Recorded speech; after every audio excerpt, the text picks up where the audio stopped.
सुबुक्तगीन ने 997 में वफ़ात पाई। उसकी वफ़ात के बाद उसके लश्कर ने उसके बेटे इस्माइल की बैत की और यही वली अहद भी था। उसने दादो वहश से लश्करियों को अपना मती कर लिया। गज़नी की हुकूमत उसकी मुसल्लम हो गई। चूँकि इस्माइल एक नौमर शख्स था, लश्करियों की आंखों में हकीर मालूम हुआ। इन लोगों ने उसे दबा लिया और इनाम वसीले की इस कदर भरमार हुई कि उसके बाप सुबुक्तगीन का ख़जाना खाली हो गया। इसका भाई इन दिनों निशापुर में था। उसने तहरीक की कि मुझे सूबा बल्ख वगैरह की हुक्मरानी दी जाए। इस्माइल ने इनकार कर दिया, जिससे दोनों भाइयों में नफाक की बुनियाद पड़ गई। अबुल हरब गवर्नर जरजान ने दोनों भाइयों में मसालहत की कोशिश की, लेकिन इस्माइल अपनी नौउम्री और नातजुर्बेकारी की वजह से ना माना। नतीजा ये हुआ कि महमूद ने इस्माइल के इरादे से हरात की जानिब कूच किया। हरात में उसका चचा बगराचक हुक्मरानी कर रहा था। वो भी इस्माइल के हालात सुनकर महमूद का हम ख्याल हो गया। इसके बाद महमूद ने हरात से बुस्त की तरफ कदम बढ़ाया। यहाँ पर नसर था। महमूद ने उसे भी अपनी जानिब माइल कर लिया। चुनाचे महमूद, बगराचक और नसर सब के सब मुत्तफिक होकर गजनी की तरफ बढ़े। गजनी के बाहर एक मैदान में सख्त और खूनरेज जंग के बाद इस्माइल की फ़ौज मैदान से भाग खड़ी हुई। महमूद ने शहर पर कब्ज़ा कर लिया और किले का मुहासरा कर लिया और तख्त नशीनी हासिल कर ली। नाजरीन, सुल्तान महमूद गजनवी ने दुनिया में 33 साल हुकूमत की और उस वक्त का दुनिया का शुजाअत और असर रसूख रखने वाला दूसरे नंबर का बादशाह बन गया। आज की वीडियो में हम सुल्तान महमूद गजनवी के कारहाय नुमाया पर रोशनी डालेंगे। सुल्तान महमूद गजनवी एक बहादुर, बाहिम्मत और पुरअज़्म बादशाह था। उसने हिंदुस्तान पर 17 हमले किए और हर बार कामयाब वापस लौटा। उसने सोमनाथ का नाकाबिले तस्खीर मंदिर तोड़ा, जिस पर हिंदुओं को यकीन था कि ये देवताओं की रिहाइश है और कोई भी इंसान इसको तस्खीर नहीं कर सकता।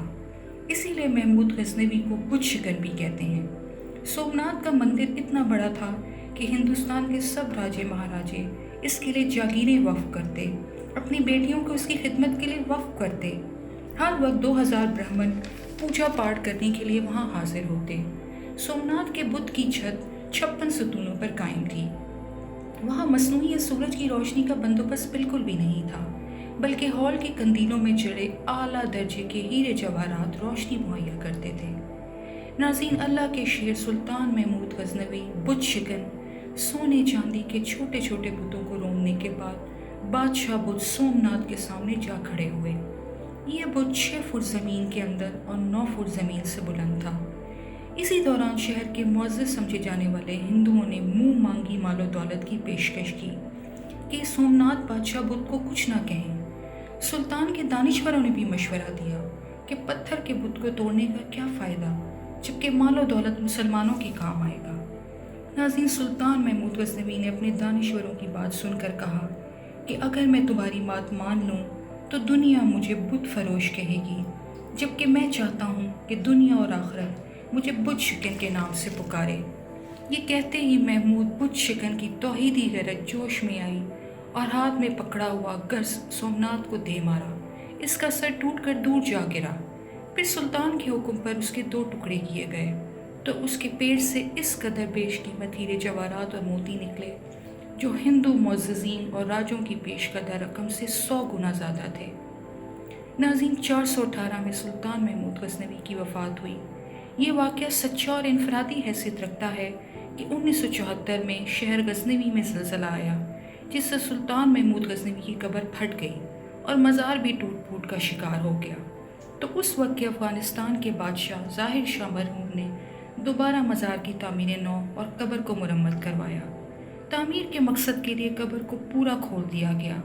जब कब्र को खोला गया तो कब्र की ज़ियारत करने वाले हैरान रह गए कि कब्र के अंदर से हज़ारों साल से मरे हुए सुल्तान महमूद की लाश ताबूत में ऐसे पड़ी थी जैसे अभी किसी ने मैयत में रखा हो।